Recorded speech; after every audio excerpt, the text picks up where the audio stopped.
get that knock on the door at 2, 3 o'clock in the morning. It's never a good knock. 3 police officers outside the door. I immediately said, "What's going on?" Opened the door and I said, "Just please don't tell me something happened to one of my kids." Kia was standing there and she just screamed, "Why would you say that? Like, what are you talking about?" And sure enough, they were there to tell me that Meiko had been shot and killed up here in Columbia, Maryland.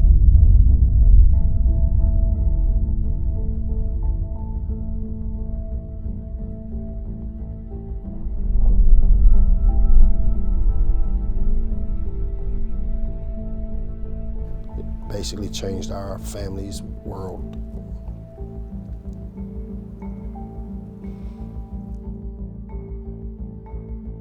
My name is Kia Locksley, mother of Meiko Anthony Locksley. As a child, Meiko was extremely intelligent. He was reading a little bit before age 4. He was inquisitive and just had a thirst for knowledge. He was everything you want your firstborn to be. Into everything. Karate, piano. Kia and I, the way we raised them, she told me if I was going to have them play football, then we have to do something on the other side to balance it, and it was the piano. So he was in a bunch of piano recitals with his football pads on, because we'd rush from football practice to piano practice. Just kind of into everything, and just always happy-go-lucky. Great energy, smile. Very few bad days as a child. So he went away to college, started at Youngstown State, and then transferred back to New Mexico, where I was the head coach. Played safety for me, was well received in the locker room. It's always a difficult transition when your dad's the head coach. I'm either dad or coach. I can't be both in the locker room, so you gotta pick and choose. And Meiko treated me as coach because he wanted to keep that relationship of dad off the field. When I was let go at New Mexico, I moved back home here to Maryland. He transferred to a junior college, went to Lackawanna, up there with Mark Duda, a former Terp, and was there for a season, graduated, and then enrolled at Towson, my alma mater, for his last 2 seasons. And it was right around the time he got to Towson, we started seeing a little change in him. We started noticing some differences in the way he talked and how he was processing or not processing information and conversations, and I was concerned, but I didn't really get scared until he called one night in the middle of the night. Kia and I drove up and basically to kind of do a welfare check, because we were like, what's going on? And it was just, the conversations were really different. We go in his apartment and he got it blacked out. He had taken black tape and stuck it on the outlets and all the screws, where the light switches are, because he was extremely paranoid. He thought he was being watched. We were really kind of like, what's going on? Because we never dealt with mental health. We wound up calling emergency protective order. Ended up taking him to a hospital. It was very scary when it's your child. It's when he was initially diagnosed with bipolar disorder. We had no idea what that meant. What was it? What were signs? We found out that it takes a while for the medicine to get the right prescription or the right dosage to get him to where he is balanced. So it was a little lethargic, more of a zombie, kind of just to himself, stayed in his room. Wasn't the happy-go-lucky, smiley Meiko. And it was, it breaks your heart as a parent to see it. And I think once they kind of got the medicine right, he was almost back to normal. He had gone from, being hospitalized against his will to working, going back to college. He was doing great. And so that initial period it's almost like a honeymoon, because we thought, oh, okay, this is manageable. We're going to be okay. Wasn't gonna play football anymore, was gonna commute to school. First week, everything's fine. And then he stopped coming home every night. They wound up taking him back to the hospital, which he hated. Yes, he was bipolar, but he also had schizophrenia, so he was diagnosed with schizoid affective disorder, which is a combination of bipolar and schizophrenia. Not as easy to manage. 2 years prior, a year prior, he's playing Division I football, and now he's got schizoaffective disorder. And the more research and more things we did on it, the more we just kind of learned that, it's a debilitating type of mental illness that you can function with it, but you got to be really disciplined. The kicker is they take the medicine, they feel better, and then they feel like, I don't need it. He would have moments of clarity where he was himself and understood that something wasn't right, that he would hear voices at times, and he often expressed how it wasn't fair. He didn't ask for this disease, and he just wanted things to go back to the way they were. And I just felt a real connection in those moments because I saw my son. I lived for that, and I appreciated those small moments so much.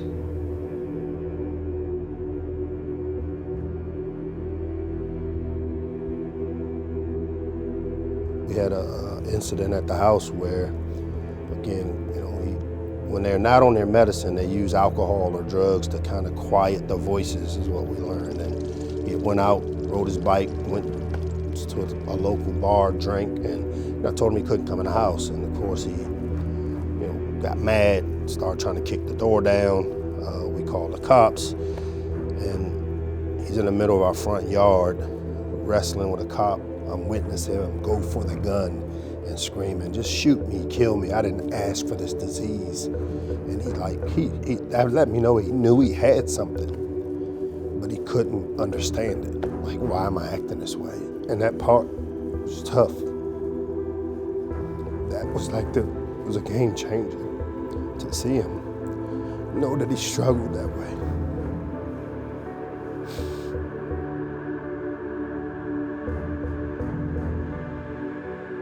He's not in control, and it took me forever to understand how did a normal functioning football playing, 22-year-old, a girlfriend, and a regular life go to 3 months later, having hallucinations, hearing voices, and asking for somebody to shoot and kill him in my front yard because he was so trapped. When you break an arm or you break a leg, people see it, they know you're hurt, they know you're injured. But the mental health piece, you don't know. People see you and they think you're weird, something's wrong. There would be times we'd sit there and he'd be in a daze, just kind of a glare where you could literally see through his soul. It changes a person, and so the young man who was my son, looked like my son, had a very different personality, and I had to learn to accept him where he was and be the mom that he still needed.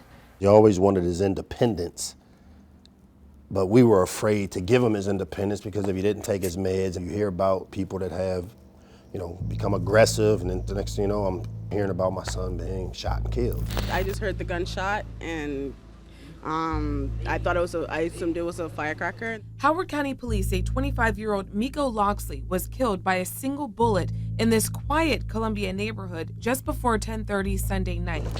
Mike and I had just finished watching a TV show, and I think about it now, it was a TV show where the main character's daughter was shot and killed, and I remember thinking, oh my gosh, how awful that must be to lose your child. And about 3:30 that morning, it was an extremely loud knock on the door that jolted me. I thought maybe it was a mistake and they, were banging on the wrong door.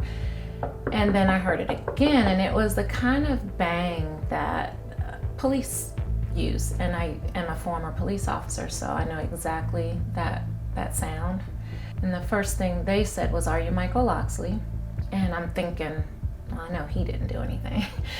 And he immediately says, "Please don't tell me my son was killed." And they took a breath and said, "Yes, we're here to inform you that your son, Meiko Locksley, was shot and killed." And my heart broke in several pieces.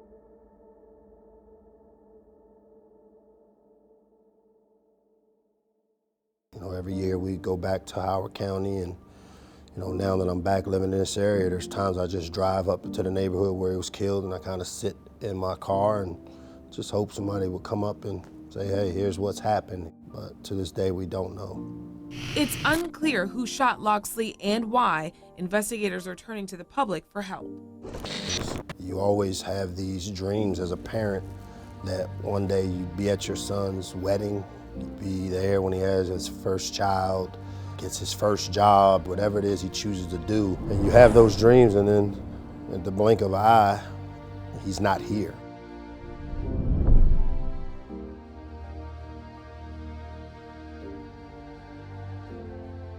You know, I got a phone that his face is on my screen, and there's times when it pops up and his face pops up, I almost lose my breath because I feel like I can't believe he's not here.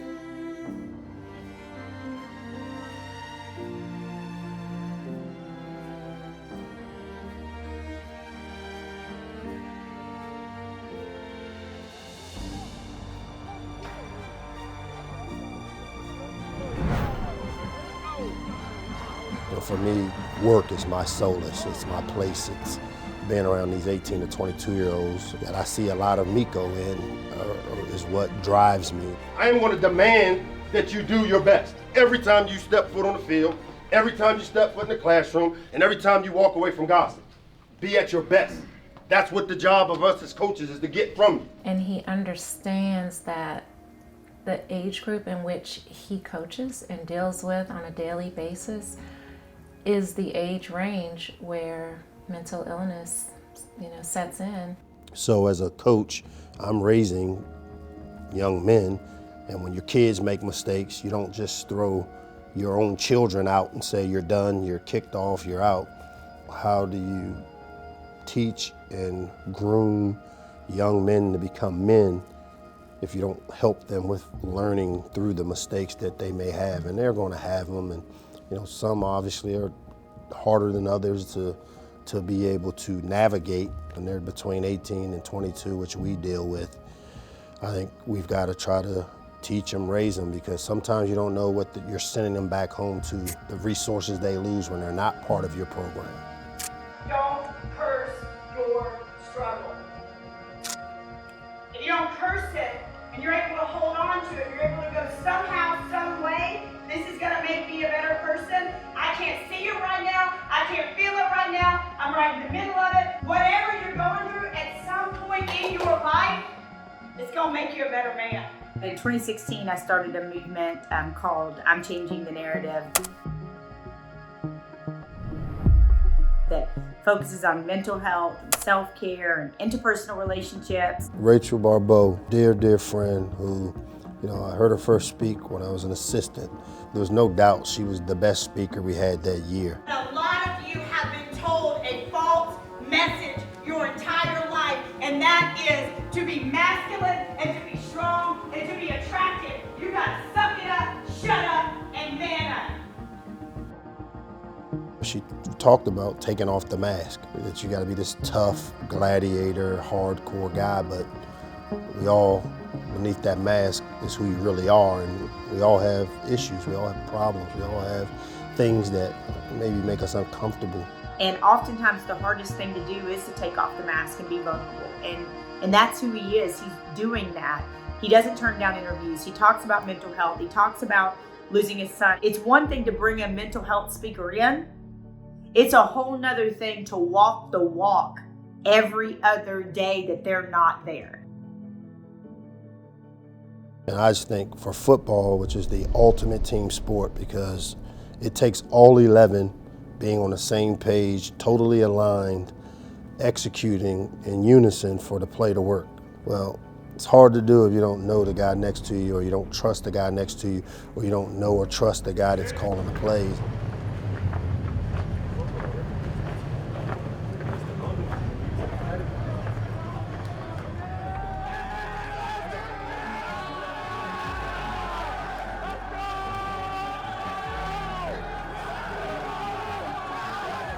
When you ask somebody who their hero is and they tell you who and why, and then you ask somebody what hardships have you been through, and then you talk about what's a highlight of your life so far, you learn some really valuable information that I think allows you as a team to grow and develop a bond and to develop an alignment of caring, of love, of empathy, all those words that you normally don't talk about on the football field. He gave me the Maximize bracelet, and he told me the Maximize was all about maximizing every moment of your life and not taking it for granted because of losing his son Meiko and what he'd been through, and he learned that every moment was precious. Being so vulnerable, so raw, so real, and being who he is has taught countless young men that it's okay to do the same thing. I think the game of football is as much mental as it is physical, because your ability to get knocked down and get up to do it again is as important as your ability to knock someone down. The mindset stuff is to teach you and give you tools and speak languages that allow you to get up every single time. And to me, that's who Coach Locksley is. He's taken off his mask, his proverbial mask, and said, "I've known loss so great and so deep that it's gutting me, but I'm still standing here." I've been fired, I got up. I've lost big games, I get up. I lost a son, I get up. It's important for me, as the leader of this program, to talk about the things that affect our players, our community, and let it be known that it is okay to talk about. It's therapeutic for others like it has been for me.